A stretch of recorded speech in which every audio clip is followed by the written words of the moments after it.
Media అంటే ఈనాడు, అంటే ఈ ఆంధ్రజ్యోతి, అంటే ఈ TV5 వీరు ఎంత ప్రమాదకారి అనంటే వీళ్ళంతా కూడా చంద్రబాబుతో కూడబలుక్కొని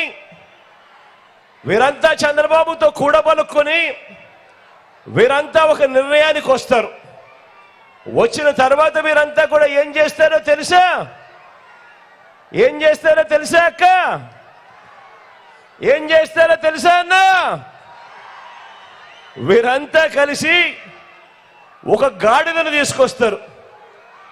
ఒక గాడిదను తీసుకొచ్చి ఆ గాడిదను గుర్రం గుర్రం అంటూ పదే పదే వీళ్ళంతా కూడా ఊదర కొడతారు. ఇది ఈ పచ్చ మీడియా చేసే కార్యక్రమం.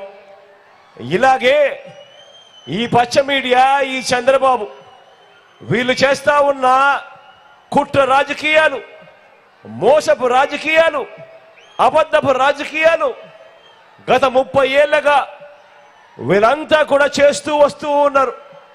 ఈ 30 ఏళ్లుగా ఏం చేస్తున్నారో, ఏం చేశారో, ఏం చేస్తున్నారో కూడా ఒకసారి గమనిస్తే కొన్ని విషయాలు మీ అందరితో కూడా పాలు పంచుకుంటా. ఈరోజు కొన్ని వాస్తవాలు మీ అందరి సమక్షంలో ఈ ఫ్యాక్ట్ చెక్ కార్యక్రమంలో ఈ విషయాలన్నీ కూడా తేల్చిపోవాలి. మీ అందరితో కూడా నేను ఆలోచన చేయమని కోరుతా ఉన్నా. మొదటిది, వీళ్ళంతా ఎల్లో మీడియా, చంద్రబాబు వీళ్ళంతా కూడా భ్రమ కల్పిస్తూ ఉంటారు. జాబు రావాలి అని అంటే బాబు రావాలి అని చెప్పి వీళ్ళంతా కూడా భ్రమ కల్పిస్తూ ఉంటారు. మీ అందరికీ గుర్తుందా? 2014లో కూడా ఎన్నికలకు ముందు ఇదే మాదిరిగానే చెప్పారు. టీవీలలో ఎక్కడ చూసినా కూడా అడ్వర్టైజ్మెంట్లు ఇవే. జాబు రావాలి అని అంటే బాబు రావాలి అనే అడ్వర్టైజ్మెంట్. ఇదే కదా వాళ్ళు చెప్పింది, ఇదే కదా అమ్మ వాళ్ళు చెప్పింది, ఇదే కదా తమ్ముడు వాళ్ళు చెప్పింది. మరి ఈ రోజున నేను ఇంత పెద్ద సిద్ధం సభలో అడుగుతా ఉన్నాను, మీ అందరి సమక్షంలో అడుగుతా ఉన్నాను. చంద్రబాబు అధికారంలోకి వచ్చాడు, ఎన్నిసార్లు వచ్చాడన్నా? ఎన్నిసార్లు వచ్చాడక్క? 3 సార్లు ముఖ్యమంత్రిగా అధికారంలోకి వచ్చాడు. 14 ఏళ్ళు ఆయన ముఖ్యమంత్రిగా పరిపాలన కూడా చేశాడు. మరి చంద్రబాబు అధికారంలోకి వచ్చి 3 సార్లు ముఖ్యమంత్రి అయి 14 ఏళ్ళు ఆయన ముఖ్యమంత్రిగా పరిపాలన చేసిన తర్వాత కూడా మరి మీ ఇంట్లో కానీ మీ ఇంటి చుట్టుపక్కల కానీ ఎవరికైనా చంద్రబాబు ఆయన హయాంలో గవర్నమెంట్ జాబ్ ఎవరికైనా వచ్చిందా అని అడుగుతా ఉన్నాను మీ అందరితో కూడా. వచ్చిందా అన్నా? వచ్చిందా తల్లి? 3 సార్లు ముఖ్యమంత్రి, 14 ఏళ్ళు ముఖ్యమంత్రిగా పరిపాలన చేసిన తర్వాత ఆయన హయాంలో మీకు కానీ మీ ఇంటి చుట్టుపక్కల కానీ ఎవరికైనా గవర్నమెంట్ జాబ్ వచ్చిందా అనంటే వచ్చింది అనే సమాధానం రాకుండా 2 చేతులు ఇలా పైకెత్తి రాలేదు రాలేదు రాలేదు రాలేదు రాలేదు అని చెప్పి మాటలు వినిపిస్తా ఉంటే మరి మీ జగన్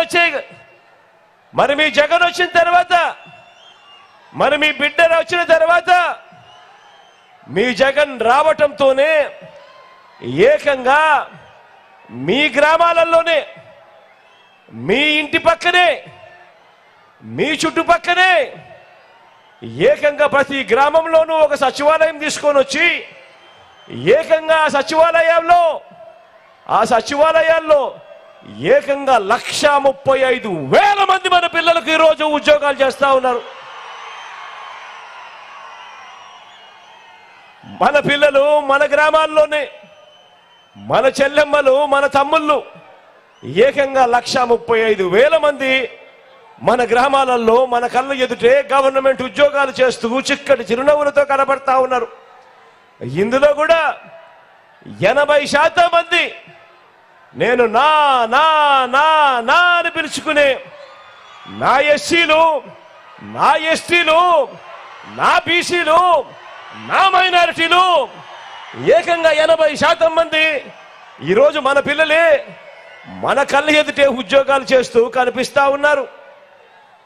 మనం రానంత వరకు, మన ప్రభుత్వం రానంత వరకు ఏ గవర్నమెంట్ హాస్పిటల్కు పోయినా కూడా అక్కడ డాక్టర్లు లేరని, నర్సులు లేరు అని, ఇతర సిబ్బంది లేరు అని, పరికరాలు లేవని, మందులు లేవు అన్న పరిస్థితి నుంచి ఈరోజు ఒక్క వైద్య ఆరోగ్య రంగంలో మాత్రమే మీ బిడ్డ వచ్చిన తర్వాత ఈ 58 నెలల కాలంలోనే అక్షరాల 54,000 పోస్టులు ఒక్క వైద్య ఆరోగ్య రంగంలోనే మీ బిడ్డ నియమించాడు.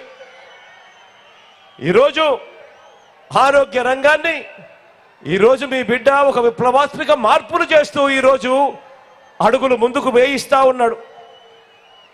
నేను అడుగుతా ఉన్నాను, ఈరోజు మీలో ఎవరైనా కూడా గవర్నమెంట్ హాస్పిటల్కు పోతే గతంలో మాదిరిగా డాక్టర్లు లేరు, నర్సులు లేరు, పారామెడిక్స్ లేరు అన్న పరిస్థితి నుంచి పోయి ఈరోజు ప్రతి పేదవాడికి కూడా చిక్కటి చిరునవ్వులతో అదే గవర్నమెంట్ హాస్పిటల్లో కూడా వైద్య సేవలు అందుబాటులో ఉన్నాయా లేదా అని అడుగుతా ఉన్నా. నేను మీ అందరితో కూడా ఇలా ఇలా ఉన్నాయా లేదా అని అడుగుతా ఉన్నాను.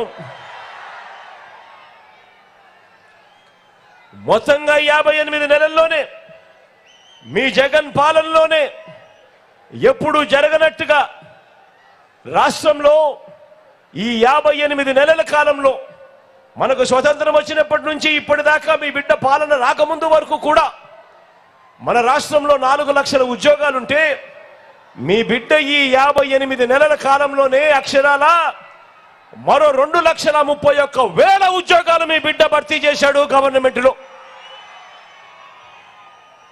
ఆలోచన చేయమని అడుగుతా ఉన్నా. కేవలం ఈ 58 నెలల్లో మీ బిడ్డ హయాంలో ఏకంగా మరో 2,31,000 ఉద్యోగాలు మీ బిడ్డ భర్తీ చేస్తే గతంలో ఇదే పెద్ద మనిషి చంద్రబాబు నాయుడు గారు 2014 నుంచి 2019 మధ్య ఆయన 3వసారి ముఖ్యమంత్రిగా అయిన తర్వాత ఆయన హయాంలో 5 సంవత్సరాలు ఎన్ని ఉద్యోగాలు ఆయన నియామకం చేశాడు అని అంటే కేవలం 32,000 ఉద్యోగాలు మాత్రమే నియామకం చేసిన చరిత్ర ఆయనది. మరి ఎక్కడ మీ బిడ్డ చేసిన 2,31,000 ఉద్యోగాలు, మరి ఎక్కడ ఆ చంద్రబాబు గారు చేసిన కేవలం 32,000 ఉద్యోగాలు అని ఆలోచన చేయమని అడుగుతా ఉన్నా. ఆలోచన చేసి మీ అందరినీ ఇవాళ అడుగుతా ఉన్నా. మరి జాబు కావాలి అని అంటే రావాల్సింది ఎవరు అని అడుగుతా ఉన్నాను. జాబు కావాల్సింది జాబు రావాలి అనంటే కావాలి ఎవరు అని అడుగుతా ఉన్నాను.